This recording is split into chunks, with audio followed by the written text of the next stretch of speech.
நீங்கள் உங்கள் பகுதியில் சார்ந்த ஒரு புகாரை கொடுக்க வேண்டும் என்றால் உங்கள் காவல் நிலையம், அதாவது உங்கள் குடியிருப்பு பகுதியிலிருந்து அருகாமையில் உங்களுக்கு ஒதுக்கப்பட்ட ஒரு எல்லைக்குட்பட்ட காவல் நிலையத்தில் மட்டும்தான் புகார் கொடுக்க முடியும். நீங்கள் அடுத்து பக்கத்தில், உதாரணத்திற்கு திருப்பூரில் நார்த் ஸ்டேஷன் லிமிட்டில் இருக்கிறவங்க சவுத் ஸ்டேஷனில் கொடுக்க முடியாது, சென்ட்ரல் ஸ்டேஷனில் கொடுக்க முடியாது, வேளம்பாளையம் ஸ்டேஷனில் கொடுக்க முடியாது. நார்த் ஸ்டேஷனுடைய லிமிட்னா அந்த எல்லைனா அந்த எல்லைக்குள்ளே மட்டும்தான் புகார் கொடுக்க முடியும்.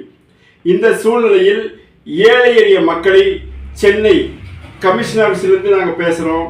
அதே மாதிரி யூடியூப்பில் இந்த வாக்கி டாக்கியை டவுன்லோட் பண்ணி வச்சு, குறிப்பாக இந்த பஜாஜ் நிறுவனத்துடைய குண்டர்கள் தான் அதிகமாக செய்கிறாங்க. அதே மாதிரி ஹைகோர்ட் சேம்பர்லேருந்து பேசுகிறோம். இப்படியெல்லாம் வழக்கறிஞர்கள் பேசுகிறோன்னா கொடூரமாக மிரட்டி வருகிறார்கள். அன்பு ஏழை எளிய சொந்தங்களே,